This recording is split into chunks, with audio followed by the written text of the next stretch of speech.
اعوذ باللہ من الشیطان الرجیم بسم اللہ الرحمن الرحیم۔ محترم ناظرین، رمضان المبارک میں جو بندہ بھی رات کو یہ وظیفہ کر کے سوئے گا انشاءاللہ مٹی کو بھی ہاتھ لگائے گا سونا بن جائے گا۔ رمضان المبارک وہ بابرکت مہینہ ہے جس کے بارے میں قرآن مجید میں ارشاد ہوتا ہے کہ یہ ہدایت اور رحمت کا مہینہ ہے، اور اسی مہینے میں جب جمعرات اور جمعہ جیسے مبارک دن آ جائیں تو ان کی نورانیت اور بڑھ جاتی ہے، کیونکہ جمعہ کا دن تو ویسے ہی اسلام میں عید کا دن کہلاتا ہے، جس کے بارے میں نبی رحمت صلی اللہ علیہ وآلہ وسلم نے فرمایا کہ یہ دن تمام دنوں کا سردار ہے۔ تو اس لیے اپنے دل کو صاف رکھیں، کینہ، حسد اور نفرت کو نکال دیں، کثرت سے استغفار کریں، درود پاک پڑھیں، صدقہ دیں، چاہے تھوڑا ہی کیوں نہ ہو، کیونکہ جمعرات کی رات دراصل جمعہ کی رات ہوتی ہے اور یہ قبولیت دعا کی گھڑیوں میں سے ہے۔ اور جمعہ کے دن فجر کی نماز باجماعت ادا کریں، قرآن کی تلاوت کا اہتمام کریں، سورہ کہف پڑھنے کی کوشش کریں، مسواک کریں، غسل کریں، صاف اور بہتر لباس پہنیں، خوشبو لگائیں اور مسجد جلدی جائیں، خطبہ غور سے سنیں، دنیاوی باتوں سے بچیں، زیادہ سے زیادہ درود شریف اور ذکر میں مشغول رہیں، خاص طور پر عصر کے بعد کی گھڑیوں میں دعا کا اہتمام کریں، کیونکہ یہ قبولیت کی خاص ساعت ہوتی ہے، اور رمضان المبارک میں ان باتوں کا خیال رکھنا بہت ضروری ہے۔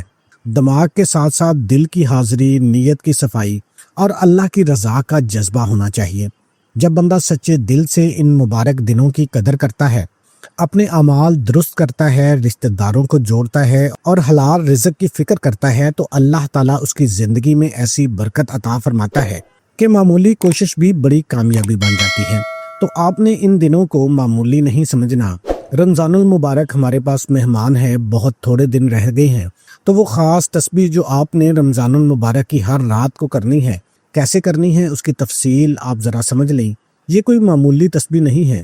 کوئی بھی فقیر بندہ، کوئی غریب بندہ، کوئی پریشان حال بندہ اسے سچے دل سے اور کامل یقین کے ساتھ پڑھ لے تو اللہ تعالیٰ اس کی قسمت کے بند دروازے کھول دیتا ہے، اس کے مقدر کی لکیریں بدل دیتا ہے، اس کے نصیب میں کامیابی، عزت، رزق کی فراوانی، دل کا سکون اور بابرکت زندگی لکھ دی جاتی ہے۔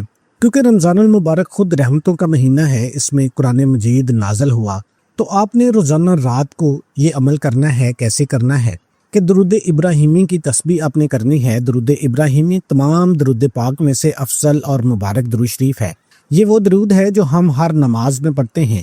تو یہ وظیفہ آپ نے کیسے کرنا ہے کہ جب آپ رات کو بستر پر لیٹ جائیں یا عشاء کی نماز کے بعد بھی آپ اس عمل کو کر سکتے ہیں، تو آپ نے جب بستر پر اس عمل کو کرنا ہے تو کوشش کریں کہ آپ وضو کر کے بستر پر لیٹ جائیں، یا اگر آپ عشاء کی نماز کے بعد اس عمل کو کرنا چاہتے ہیں تو تب بھی کر سکتے ہیں۔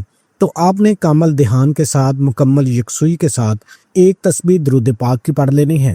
اللہم صلی علی محمد وعلی آل محمد کما صلیت علی ابراہیم وعلی آل ابراہیم انک حمید مجید۔ اللہم بارک علی محمد وعلی آل محمد کما بارکت علی ابراہیم وعلی آل ابراہیم انک حمید مجید۔ ایک تسبیح دھیان سے، یقین کے ساتھ آپ نے درود شریف کی کر لینی ہے، اور اس کے بعد آپ نے یہ عمل کرنا ہے۔ یہ عمل ایسا ہے کہ اس کو عمل کو کرتے ہی عزت کے، دولت کے، شہرت کے، کامیابیوں کے اللہ پاک دروازے کھول دیتا ہے۔ مٹی کو ہاتھ لگائیں گے تو سونا بن جائے گا۔ غیر معمولی کامیابیاں، رزق میں اضافہ، عزت میں بلندی اور اس کی زندگی میں سکون پیدا ہو جاتا ہے۔ اور اس عمل کو اپنے رمضان المبارک تک محدود نہیں رکھنا، بلکہ رمضان کے بعد بھی آپ روزانہ رات کو اس عمل کو کرنے کی روٹین بنا لیں۔ انشاءاللہ لوگوں کے دلوں میں عزت ہوگی، آپ کا مقام بلند ہوگا۔ درود ابراہیمی پڑھنے کے بعد آپ نے ایک تسبیح یا اللہ، یا رحمان، یا رحیم، یہ آپ نے تینوں کو ملا کر پڑھنا ہے، اور ایک تسبیح آپ نے مکمل پڑھنی ہے۔ اس تسبیح کو پڑھنے کے دوران بھی آپ نے یہ کوشش کرنی ہے کہ اللہ کی طرف آپ کا دھیان رہے، کوئی بھی دنیاوی سوچ آپ کے ذہن میں نہیں آنی چاہیے۔ آپ مکمل لگن کے ساتھ ان ناموں کا ورد کرنا شروع کر دیں، اور اس کے بعد دوبارہ پھر درود شریف کی ایک تسبیح آپ نے دوبارہ پڑھ لینی ہے، اور اس کے بعد آپ نے اللہ پاک سے گڑ گڑا کر اپنے مقصد کے لیے دعا مانگنی ہے۔ انشاءاللہ رزق میں برکت ہوگی، زندگی میں عزت نصیب ہوگی، اللہ تعالیٰ رحمتوں کے دروازے کھول دے گا، مشکلات آسان ہو جائے گی۔ اور کوئی بھی وظیفہ نماز کے بغیر مکمل نہیں ہوتا۔ آپ نے 5 وقت کی نماز لازمی ادا کرنی ہے، اور حسب توفیق صدقہ بھی دینا ہے۔